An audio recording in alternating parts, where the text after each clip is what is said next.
첫 번째는요, 아이디가 좋습니다.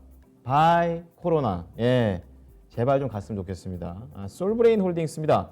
또 이 종목은 또 이광무 전문가하고 또 인연이 있는 그런 종목이 아닌가 이런 생각이 드는데, 8만 원에 사셨고요. 비중 20%. 가지고 계신 내용이 이제 인적 분할 전부터 보유를 했던, 그러니까 솔브레인이라는 이름일 때부터 종목을 보유하셨는데, 기업 실적에 따른 적정 주가와 향후 매도 전략에 대해서 궁금합니다. 라고 올려주셨습니다. 자, 솔브레인. 자, 솔브레인 홀딩스 이제 두 개여가지고요. HTS 잘 찾아야 돼요. 솔브레인 홀딩스. 지금 오늘 솔브레인으로 봐야 되지 않나 싶은데요. 자격 제한폭까지 올라간 상태 59,800원 되고 있고요. 외국인하고 기관이 지금 팔고 있는 것도 체크가 되고 있습니다. 장중에 59,800원까지 갔던 게 지금 최고 지금 상한가로 좀 유지가 좀 되고 있는 상황인데, 솔브레인 홀딩스 좀 더 자세하게 알아보도록 하겠습니다. 전문가님, 이 종목 진단 부탁드립니다. 이토마토에서 솔브레인 종목을 볼 때 저를 생각 안 하면 안 되겠죠? 예. 제가 작년에부터 해서 솔브레인에 대해서 소개를 정말 많이 해드렸고, 제가 이 반도체 투자에 대한 얘기를 건네드렸을 때, EUV에 대한 소개를 드렸을 때 가장 첫 번째로 이야기 드렸던 종목이 솔브레인입니다. 제가 정말 이 종목 자신 있다 얘기를 드렸고, 그리고 이 EUV 공정에서 화학 소재가 많이 들어가게 되는데, 여러분들이 알고 계시는 이 불화수소, 솔브레인, 이 불화수의 사용이 반도체 디스플레이 쪽으로 들어가게 되는데, 반도체 쪽에서는 삼성전자, SK하이닉스, 디스플레이 쪽에서는 삼성 디스플레이, LG 디스플레이, 참 다 한다는 얘기예요. 예. 솔브레인 안 볼 수가 없겠네요. 무조건 보셔야 돼요. 자, 그리고 최근에 와서 이제 정지 기간이 있었지만은, 정지 기간이 아니더라도 저는 계속 솔브레인 얘기를 꺼냈어요. 왜? 지금 이제 앞으로 하반기에 이 올해 연내 차세대 D램 DDR5에 대한 양산이 본격적으로 될 것인가? 그리고 주 타겟 시장이 될 수 있는 2021년, 2022년, 그 공정을 가기 위해서는 솔브레인 같은 기업들이 필요한 거예요. 예. 자, 그럼 이제 오늘 이 종목을 질문하신 분은 같은 경우에는 솔브레인 홀딩스를 인적 분할하기 전에 갖고 있었다. 그러면 솔브레인과 솔브레인 홀딩스를 같이 갖게 되실 거예요. 두 종목 모두 다 오늘 상한가를 갔기 때문에 두 종목 모두 다 큰 수익이 진행되고 있겠죠. 우선은 솔브레인 홀딩스를 주가를 좀 보도록 하겠는데, 제가 이 종목을요, 주가 차트를 보시게 되면 기가 막히게 이때 이야기 드렸어요. 기가 막히죠. 이때 당시에도 저는 무조건 더블 얘기를 했어요. 근데 지금은 가격이 따따블로 갔어요. 그리고 이 종목이 변환되기 이전에 가장 높은 고점자리가 10만 원대 위에 가격대인데요. 여기서도 더블 외쳤습니다. 근데 변환된 가격대가 5만 원인데 지금 6만 원대까지 맞죠? 얼마 안 남았어요. 제가 얘기 드렸던 또 따따블에 대한 가격이 얼마 안 남았어요. 제가 동진세미캠하고 이런 얘기를 했습니다. 얼마 전에 6월 달이좀 되겠죠. 추천 1주년이다. 근데 여전히 또 봐야 된다.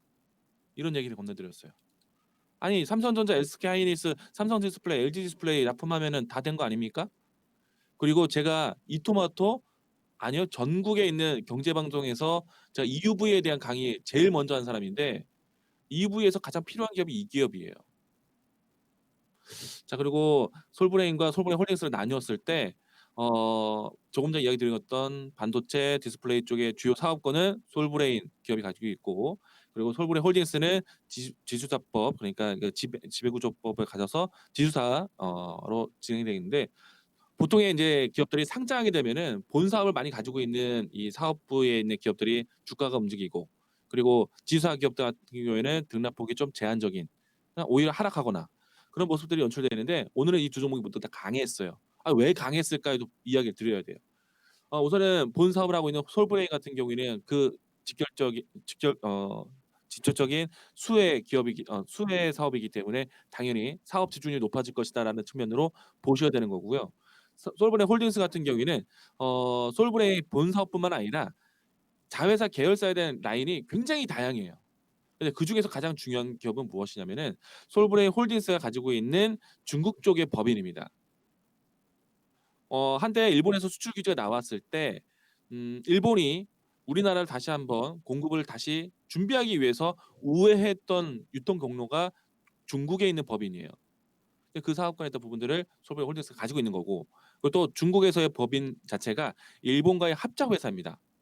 그래서 그걸 통해서 시장 진입, 해외 시장 진출에 대한 다리를 역할하고 있는 것이 그 법인이에요. 그렇기 때문에 솔브레인 홀딩스 같은 경우에도 사업에 대한 연결고리가 상당히 높다. 이 종목도 괜찮아요. 두 종목 모두 다 괜찮다. 들고 가시면 좋을 것 같고요. 그리고 이 두 종목을 좀 길게 보셨으면 좋겠습니다. 우선은 지금 현재 상한가 진행됐기 때문에 변동성에 대한 부분들을 예측하기가 쉽지는 않아요. 왜? 상한가 나왔는데 변동성이 당연히 크겠죠. 그런데 목표 가격이라기보다는 목표 시점을 언제까지 봐야 되냐면은 반도체에 대한 미세 공정화 단계가 지금 DDR5 같은 경우에는 14나노급에서 10나노급으로 낮춰졌습니다.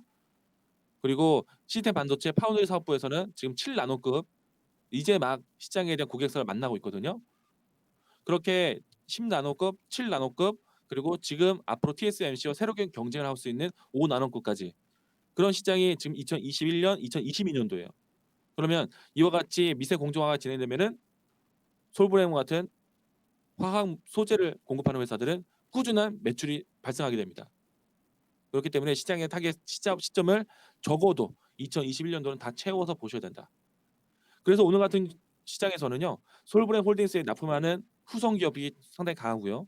ENF 테크놀로지, 램 테크놀로지 이와 같은 관련된 회사들이 같이 동반 상승하고 있습니다. 캠터스 마찬가지고요. 그래서 그 중심에는 솔브레임 홀딩스가 있다라는 거 이야기 드리겠고요. 수익 축하드리고 그리고 장기적으로 그러니까 인적 불안하기 전부터 갖고 계셨다라면은 장기적으로 들고 가시는데 매수가에 대한 부담 없을 것 같습니다. 강령 홀딩 의견 드리겠습니다. 네, 강력 홀딩, 솔브레인 홀딩스입니다. 전망이 틀린 게 있죠. 이광무 전문가가 솔브레인과 관련해서 더블로 오를 거다. 이거 틀렸습니다. 더블이 아니라 트리플로 올랐습니다. 그 시점 자체가 굉장히 절묘했다라는 부분을 얘기하셨고요. 두 종목 갖고 계신다면 몽땅 보유 그리고 길게 보자. 그 시점은 2년 뒤입니다. 2022년까지 꽉꽉 채워서 최대한 수익을 내고 나오자라는 전략을 제시를 했습니다. 솔브레인 지주회사 솔브레인 홀딩스 보고 왔습니다.